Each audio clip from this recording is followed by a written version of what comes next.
Voilà, je me fousise, vous le voyez, avec le béret sur la tête. Si vous parlez d'une belle actualité, c'est du café BD Fouzi. Exactement, j'étais la semaine dernière en train de boire un café tranquillement et là je vois un groupe de personnes avec des albums de BD en train de discuter assez vivement.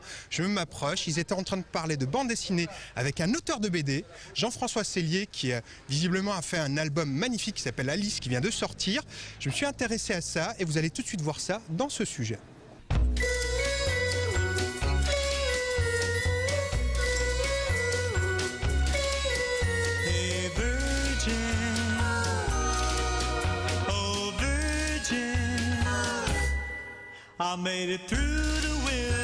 Alors l'association Alsace Bande Dessinée est née en 2007, ça fait donc un petit peu plus de 3 ans aujourd'hui.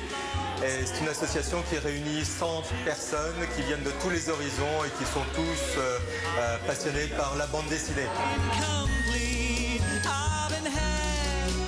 C'est ce qu'on appelle le café bande dessinée, café BD. Et donc c'était l'occasion une fois par mois de se retrouver entre membres de l'association et autres pour discuter d'une œuvre en particulier. Donc on rencontre souvent un auteur ou alors on discute d'une thématique bien particulière, on a des petits exposés, on discute et c'est toujours lié à un petit plaisir gastronomique.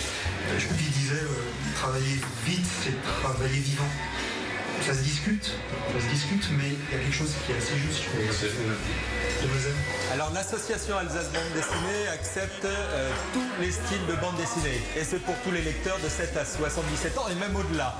Donc les auteurs peuvent faire aussi bien du comics qui font d'autres fois du manga. La dernière séance était plus axée sur le manga. Cette séance est plus traditionnelle avec Jean-François Sellier qui fait de la bande dessinée franco-belge.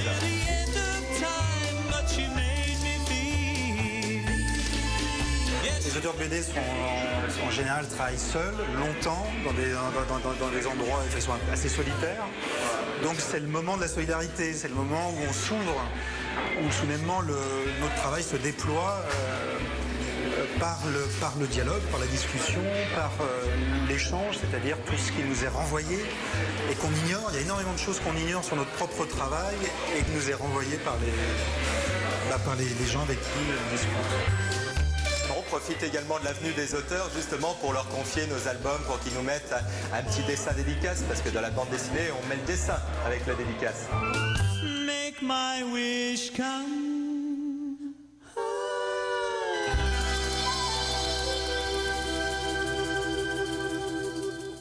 Mais attends Fouzi, demain dans ce Watt, tu parles aussi de BD. Exactement, demain dans ce Watt, on rencontre une jeune demoiselle qui s'appelle Stéphanie Hans et figure-toi qu'elle dessine pour la Marvel. Elle dessine des super-héros, elle fait l'aller-retour entre Strasbourg et les États-Unis pour rendre ses planches et c'est un truc assez incroyable. Il y en a très peu en France et on en a 2 en Alsace. Alors vous le voyez ici, les BD sont à l'honneur. Est-ce qu'on a une vraie culture BD ici à Strasbourg et en Alsace? Alors déjà en France, c'est une exception européenne. On est de très gros consommateurs de BD, 30 millions en 2007 pour 320 millions de chiffre d'affaires, soit à peu près 6% de ce que fait l'édition en général. Donc c'est une vraie économie qu'on a chez nous. Et en Alsace? En Alsace, alors on a la chance d'avoir une très bonne école d'art, qui sont les Arts Déco de Strasbourg, et où il y a énormément de talents qui sortent.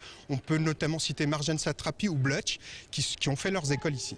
Alors on l'a vu dans le reportage, ce café BD, ça a l'air sympa, c'est le moyen de communiquer, de partager la passion. Prochain café BD, ça se passera quand? Tous les premiers mercredis de chaque mois, donc le prochain c'est en novembre, et vous pouvez y assister. Il suffit d'envoyer un petit mail à l'adresse qui va s'afficher juste en dessous, et vous pourrez participer et rencontrer des auteurs. Et du coup tu te retrouves avec des auteurs et avec des passionnés de BD, tu peux échanger tes bons plans. Et on peut même faire une petite dédicace à la fin, ce qui est assez sympa. Bon Fouzi, je te rends la casquette. Ouais, voilà. J'avais froid à la tête.